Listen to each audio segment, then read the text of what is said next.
Hello everyone, कैसे आप लोग। मेरा नाम है फराज देशमुख और आप लोग देख रहे हैं इंटीग्रेटेड फराज। हम लोगों की कॉम्प्लेक्स की सीरीज़ अब ख़त्म होने वाली है। आज उस सीरीज़ का लास्ट लेक्चर है इन टर्म्स ऑफ थ्योरी। मतलब मेरा मूड हुआ तो मैं और क्वेश्चंस भी डाल सकता हूँ, लेकिन फिर पूरी थ्योरी और विद क्वेश्चंस ये लेक्चर पे ख़त्म होने वाली। तो बच्चों, लास्ट जो टॉपिक था हमारा वो लोकस था, और हम लोग आज वो लोकस पे जेई के क्वेश्चन देख लेंगे। वही सबसे बेस्ट तरीका है उसको समझने का। अब इसमें सब मिक्स होता है, स्ट्रेट लाइन, सर्कल, सब मिक्स होता है। तो बच्चों, पहला क्वेश्चन देखो जो जेई 2008 में आया। Passage ABCB 3 sets of complex number such that defined as below. ऐसे डिफाइंड है, A ऐसे डिफाइंड है, B ऐसे डिफाइंड है, C ऐसे डिफाइंड है। तो अगर तुम देखो तो A बेसिकली ये A है, imaginary part of z greater than 1। मतलब A के अंदर जो कंटेंट है वो क्या है, y। Imaginary part of z क्या होता है, x plus i. Imaginary part of z क्या हो जाएगा, y हो जाएगा। y is greater than equal to 1। पहली बात, हमको मतलब A के अंदर बहुत बड़ा एरिया है जो y greater than equal to 1 है। ठीक है, तो अगर हम लोग ऐसे बात करें तो y इक्वल टू 1 लाइन ये है, इसके ऊपर का एरिया आ रहा है। ओके, देन नेक्स्ट क्या बोल रहा है, बी में ऐसा जेड है जो इस सर्कल पे लाई कर रहा है। अब वो सर्कल को अगर ध्यान से देखें हम लोग, तो उस सर्कल को अच्छे से अगर मैं लिखूँ तो वो ऐसा हो जाएगा, जेड माइनस साइन कॉमन निकाला, 2 plus i mod equal to 3। तो बच्चों 2,1 उसका सेंटर है और रेडियस क्या है 3। तो अगर मैं सेंटर और रेडियस के हिसाब से डायग्राम बना सकता हूँ, तो 2,1 सेंटर है और रेडियस क्या है 3, तो y इक्वल टू 1 लाइन के ऊपर ही रहेगा थोड़ा 2,1। तो अच्छा 2,1 y इक्वल टू 1 है तो इधर ही कहीं होगा, देखो 2,1 और सर्कल का रेडियस क्या है 3, तो ये डिस्टेंस क्या है 2 है ना, तो थोड़ा इधर से जाएगा, ऐसा कुछ जाएगा। जितना बड़ा डायग्राम उतना क्लियरली हमको समझेगा। तो ऐसा हो गया और उसके ऊपर लाई कर रहा है, मतलब इस सर्कल पे हमारा z घूम रहा है जो B के अंदर है, तो B के अंदर वो पूरे z है जो सर्कल पे घूम रहे हैं।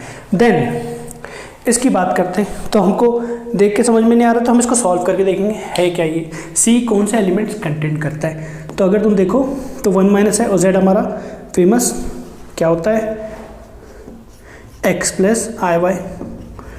तो इसका रियल पार्ट क्या बोल दिया है, √2। तो मल्टीप्लाई कर दो, तो 1 इंटू एक्स हो गया, माइनस आई इंटू आई वाई, आई माइनस आई स्क्वायर वाई हो गया। फिर बचा हुआ माइनस आई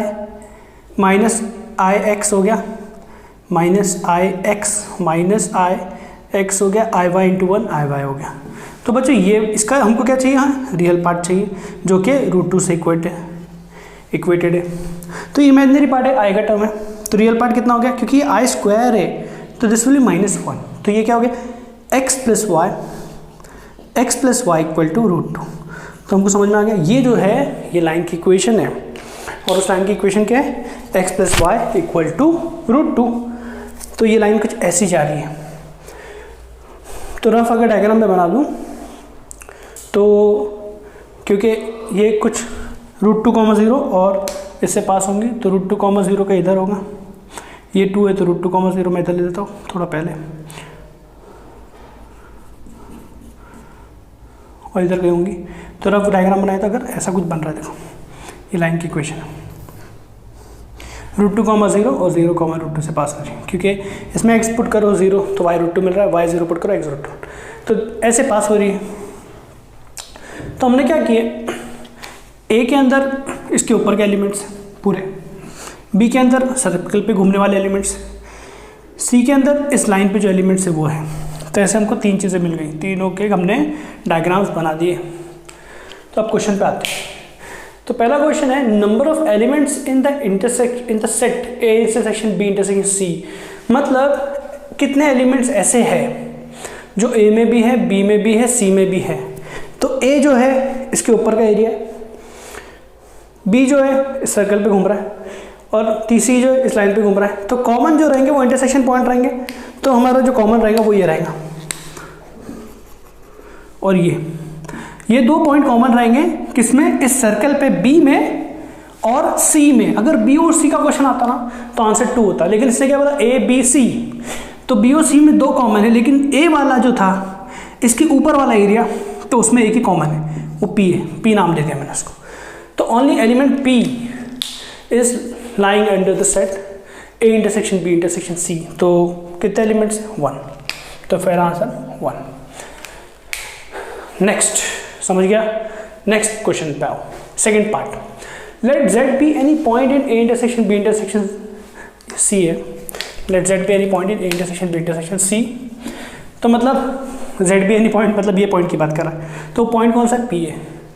और पूछा है इसके बारे में कि ये स्क्वायर प्लस ये स्क्वायर लाइज बिटवीन। तो अगर बच्चों क्वेश्चन को एनालाइज करो तो ये z माइनस एन अगर मैं कॉमन ले लूँ, इसको अगर ध्यान से देखो तो ये क्या हो रहा है, z माइनस एन कॉमन ले लो, -1 plus i mod square, z minus n common निकालो 5 प्लस आई। तो बच्चों तो ये क्या हो गया, बेसिकली z की दूरी -1, 1 से, तो अगर तुम लोग है ना इंटरसेक्शन पॉइंट निकालोगे ना, किसका इंटरसेक्शन पॉइंट निकालोगे, इस सर्कल का और इस लाइन का, क्योंकि देखो ये दोनों पॉइंट क्या है, z का डिस्टेंस -1, 1 से और z का डिस्टेंस 5, 1 से। तो अगर तुम इंटरसेक्शन पॉइंट निकालो ना, तुमको मालूम पड़ेगा ये पॉइंट क्या है, -1, 1 है, और ये पॉइंट क्या है 5, 1। तो ये पॉइंट क्या है 5, 1। तो बच्चों एक मिलेगा कैसा, ये जो सर्कल की इक्वेशन है, ये सर्कल की इक्वेशन क्या है, जो बी का पार्ट है, अगर मैं equation in terms of x और वाई लिखो तो x-2 का होल स्क्वायर प्लस y-1 का whole square equal to 3 square. इसका इंटरसेक्शन अगर तुम इस लाइन से लोगे, लाइन क्या हमारी x plus y equal to √2, इन दोनों का इंटरसेक्शन लेना है, आसान काम है। y इक्वल टू √2 - x इधर पुट कर दो, x में 2 वैल्यू आएगी, y की 2 वैल्यू आएगी। तो बच्चों तुमको इंटरसेक्शन पॉइंट जो मिलेंगे उनका नाम मैं EF रख देता हूँ, EF। तो E और F जो तुमको मिलेगा, E मिलेगा तुमको -1, 1 एंड F जो मिलेगा तुमको मिलेगा क्या है 5, 1। तो पहले ही काम हमने कर लिया। फिर हमको क्वेश्चन का अंदाज़ा, क्वेश्चन में देखें तो वही टर्म्स है। तो इस z की दूरी जो कि हमारा P वाला z है, इस z की दूरी इससे क्या हो जाएंगे, ये जो चीज़ होगी, इसको अगर मैं लिखना चाहूँ तो z -1 प्लस i का मॉड, ये डिस्टेंस हो गया, और ये डिस्टेंस मतलब ये पॉइंट क्या है 5, 1 मतलब 5 प्लस i, तो ये डिस्टेंस हो जाएगा z -5 प्लस i मॉड हो जाएगा। क्वेश्चन में देखो वही है। तो बच्चों ये स्क्वायर प्लस ये स्क्वायर क्या होगा, तो अगर तुम एनालाइज करो तो वो दोनों diametric ends, P and F are the diametric ends, E and F are the diametric ends से क्या होगा, वो 90 डिग्री इधर सबटेंड करेगा। तो बच्चों इधर ही लिख देता हूँ मैं, ये डायमेट्रिक एंड्स है, हमको बाई चांस डायमेट्रिक एंड्स मिल गए। और देखो यार इतना मेहनत नहीं भी करते तो समझने वाली बात थी, क्योंकि ये y इक्वल टू मतलब ये उसका डायमीटर है, क्योंकि सेंटर से पास हो रहा है, y इक्वल टू 1, ठीक है। तो ये डायमीटर एंड्स हो गए, तो ये 90 डिग्री सबटेंड करेंगे। तो बन क्या रहा है, देखो इस क्वेश्चन को अगर देखें हम लोग तो z माइनस दिस, तो अगर मैं इसको वर्ड्स में लिखूं तो बेसिकली क्या हो गया, EP स्क्वायर हो गया प्लस EP स्क्वायर, देखो plus PF square from hypotenuse theorem हम बोल सकते हैं किसके इक्वल होगा, डायमीटर के इक्वल होगा, और डायमीटर का मतलब EF स्क्वायर ऐसे हो जाएगा। तो ये स्क्वायर प्लस ये square equal to EF square. अब ये सर्कल जो इसका रेडियस क्या है 3, तो डायमीटर क्या हो गया 6, तो क्या हो गया 6 स्क्वायर। तो हमको इसकी वैल्यू क्या मिली 36। तो हमको जो क्वेश्चन था इसकी वैल्यू क्या मिली 36 मिली। ऑप्शन कैसे है, किसके बीच में लाई कर रहा है, 25, 29 गलत, 36 में लाई नहीं कर रहा है, इसमें भी लाई नहीं कर रहा है, इसमें लाई कर रहा है, इसमें नहीं कर रहा है। तो आंसर क्या है 35 एंड 39। तो इस तरह से ये क्वेश्चन हो गया। तो बच्चों थोड़ा मैं ये पार्ट क्लियर करता हूँ ताकि मैं थर्ड क्वेश्चन कर पाऊँ। दो पार्ट अपने हो गए, इसलिए मैं उसको हटा दिया। थर्ड पार्ट देखते हैं हम लोग, क्योंकि ये इंफॉर्मेशन हमको नीडेड है। तो क्या बोल रहा है, z be any point A intersection B intersection C, मतलब यही पॉइंट है, पी की बात कर रहा है, जेड के अभी भी पी है। तो omega sorry W be any complex number satisfying this, तो डब्ल्यू जो है उसको सेटिस्फाई कर रहा है, मतलब 2,1 का सेंटर है और रेडियस 3 है, उस सर्कल के अंदर घूम रहा है। वही सर्कल है जो क्वेश्चन में था, लेकिन ये ऑन द सर्कल था, और ये जो डब्ल्यू है हमारा इन द सर्कल घूम रहा है, तो अंदर घूम रहा है डब्ल्यू। अब हमको डब्ल्यू हमारा अंदर घूम रहा है और जेड हमारा फिक्स है, ये दो बात है। फिर बोल रहा है कि mod Z minus mod W plus 3 lies between, मतलब इसकी रेंज पूछा है, कहाँ से कहाँ लाई करता है। तो देखो ये जेड है, डब्ल्यू हमारा अंदर घूम रहा है, ओके। तो एक बात बताओ, डब्ल्यू जब अंदर घूम रहा है तो मैक्सिमम इस पॉइंट से कहाँ मैक्सिमम जाएगा, जब इसके डायमेट्रिकली अपोजिट हो, क्योंकि जेड बाई चांस सर्कल पे ही है और डब्ल्यू सर्कल के अंदर घूम रहा है, तो जब डायमेट्रिकली अपोजिट पॉइंट पे रहेगा तो डब्ल्यू मैक्सिमम, डब्ल्यू और जेड का मैक्सिमम डिस्टेंस क्या होगा, जब वो डायमेट्रिकली अपोजिट हो। तो मालूम क्या पड़ा, जेड माइनस डब्ल्यू की मैक्सिमम वैल्यू आएगी डायमीटर, और हमको मालूम है रेडियस 3 है, तो डायमीटर कितना हो गया 6। तो इक्वल टू नहीं लिख रहा हूँ, क्यों नहीं लिख रहा हूँ, क्योंकि डब्ल्यू ऑन द सर्कल नहीं, इनसाइड द सर्कल है, ठीक है। यहाँ तक हम लोग पहुँच गए। अच्छा, अब तो आप लोग बोलेंगे सर ये क्या आपने इधर mod Z minus mod W लिखा है, तो जेड माइनस डब्ल्यू ये गलत हो गया है। तो बच्चों अगर तुम लोग को याद होगा ट्रायंगल इनइक्वालिटी, तो हम लोग को पता है कि ये जेड माइनस डब्ल्यू जो है ये हमेशा बड़ा होता है mod Z minus mod W से, मतलब दो कॉम्प्लेक्स नंबर का डिफरेंस हमेशा सबसे छोटा होता है, चाहे इधर एडिशन हो या सब्सट्रैक्शन हो। तो हुआ क्या है, तो ये हुआ कि मैंने ऐसा बोल दिया कि ये जो टर्म है ये 6 से छोटा है, तो ये भी तो 6 से छोटा हो गया, करेक्ट, ये भी 6 से छोटा हो गया।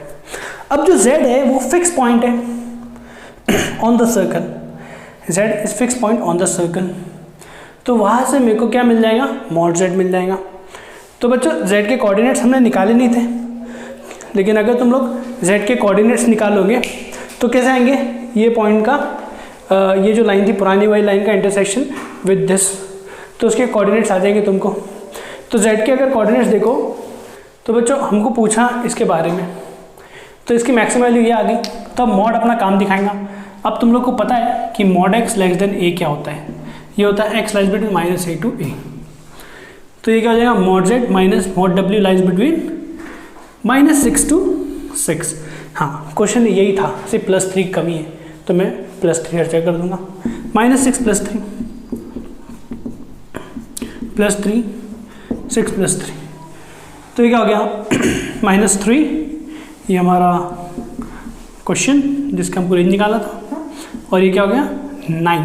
तो क्वेश्चन कहाँ से कहाँ लेकर आए, -3 to 9, तो कौन सा ऑप्शन है, डी। समझ गए, तो मतलब इसमें हमने ट्रायंगल इनइक्वालिटी यूज़ की। तो जेई का क्वेश्चन था, फुल लोकस पे था, इसमें ट्रायंगल इनइक्वालिटी भी यूज़ हो गई और प्योरली लोकस था। एक और पैसे देखते जेई का, तो जो एक और क्वेश्चन देख लेते इस कॉन्सेप्ट को क्लियर करने के लिए। देखो जेई में एक और बार आया था, 2013 में पैसेज आया था, 2 क्वेश्चन इसमें।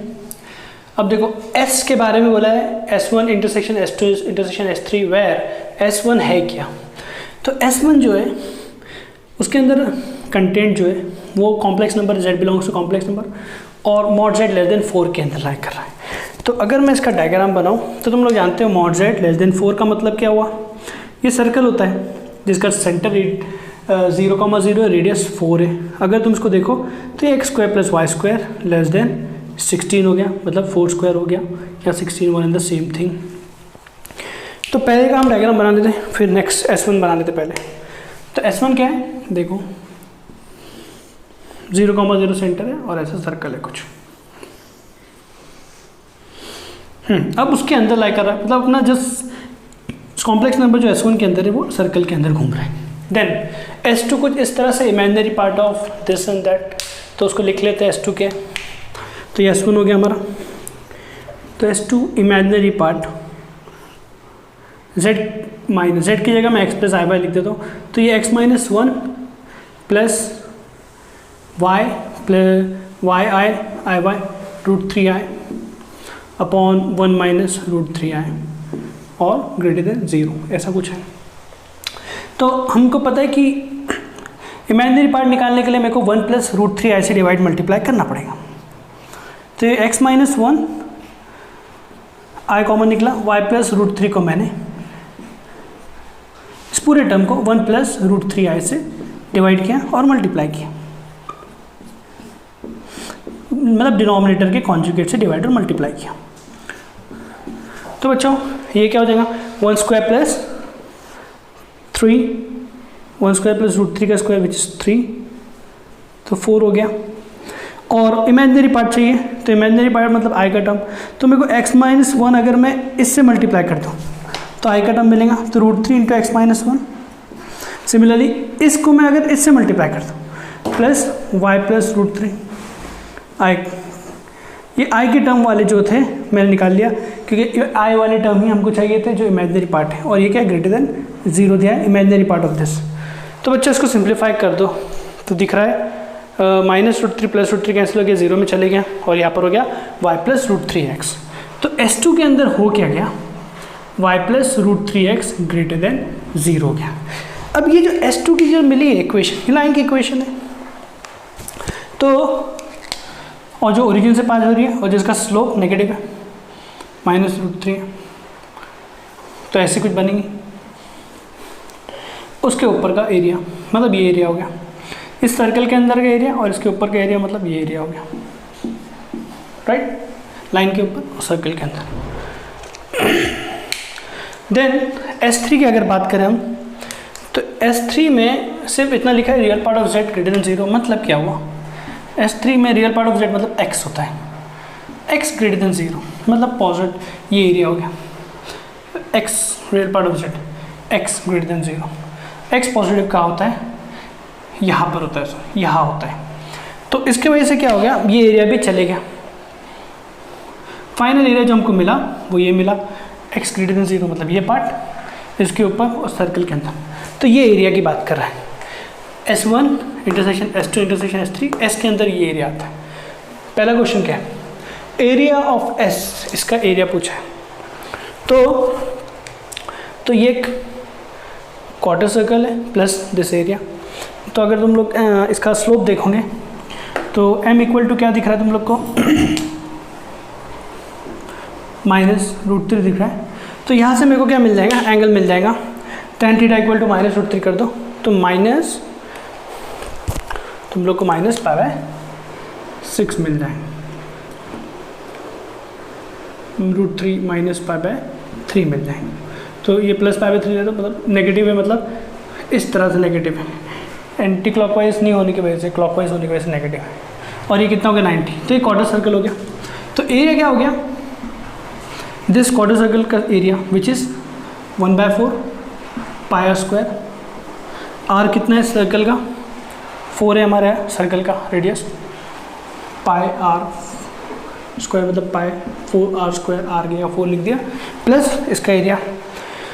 तो आप लोग को फॉर्मूला तो याद होगा, वो क्या होता है, हाफ पाई r² थीटा होता है, करेक्ट, हाफ पाई r² थीटा होता है। तो थीटा कितना है हमारा π/3 है। तो फॉर्मूला क्या बन गया, एक 4 इधर से कैंसिल हुआ, 4 पाई प्लस थीटा हमारा π/3 और आर भी हमको पता है 4² π/3। तो हाफ r² थीटा, सॉरी, तो ये हट जाएगा। तो इस तरह से ये 2 इसके कैंसिल हो गया, 4 पाई प्लस 16 8 π/3 हो गया।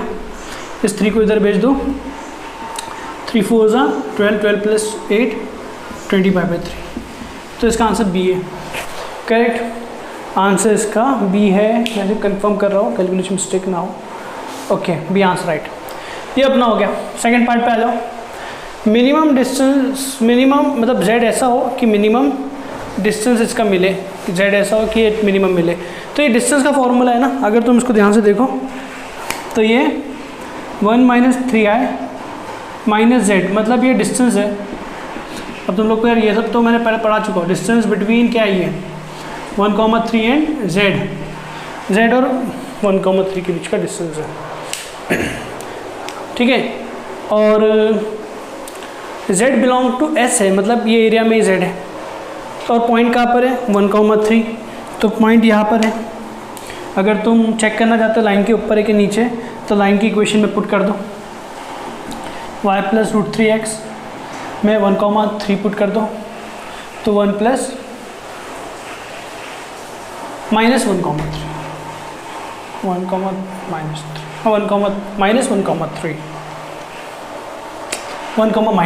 करेक्ट, 1,-3 इसमें पुट कर दो, तो -3 प्लस √3 विच इज़ नेगेटिव, मतलब नीचे, तो पॉइंट का इधर होगा, इस लाइन के नीचे इतना गारंटी है कहीं भी हो, 1,-3, तो मिनिमम z इसमें घूम रहा है, मतलब z जो है वो s के अंदर है, तो मतलब इधर घूम रहा है।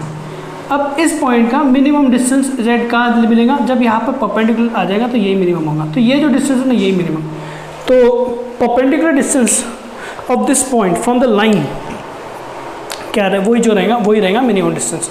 तो हमको पास पॉइंट है, लाइन है हमारे पास, तो फॉर्मूला आराम से दिखा देंगे हम लोग। तो p जो रहेगा 1,-3 को कौन सी लाइन में पुट करना है, ये लाइन में, y plus √3x equal to 0, इसमें पुट कर दो x की जगह और y की जगह, तो -3 प्लस √3 का mod upon root of x के बाजू वाला 1² प्लस √3 y के बाजू वाला 1² x के बाजू वाला √3²। तो फाइनल क्या आ गया, नीचे क्या आ गया 2 आ गया, ऊपर अगर मॉड हटाना है तो 3 माइनस √3 लिखना पड़ेगा। तो कौन सा ऑप्शन मैच कर रहा है, सी ऑप्शन। तो बच्चों इस तरह से ये क्वेश्चन भी हो गया, यही मिनिमम डिस्टेंस होगा, बाकी सब जेड जहाँ भी घूमेगा वो अबाउट द घूमेगा। ओके, तो बड़े आसानी से क्वेश्चन हो गया, सिर्फ एक ग्राफ बनाए और ये 2 मिनट में क्वेश्चन हो गया, तो बहुत ही आसान क्वेश्चन था। सिर्फ तुमको ध्यान ये देना था कि ये प्रॉपर तुम इससे डायग्राम प्रॉपर बना लो और कौन सा एरिया मिल रहा है वो मिल जाए बस। तो होप ये समझ में आया सबको। इसमें हमारा चैप्टर ख़त्म होता है, कॉम्प्लेक्स नंबर की थियरी विद क्वेश्चंस। अब हम लोग नेक्स्ट चैप्टर पे जाएंगे, और इसमें हो सकता है मेरा मूड हो तो मैं जेई के कुछ क्वेश्चन स्पेशली डाल दूँ। Thank you.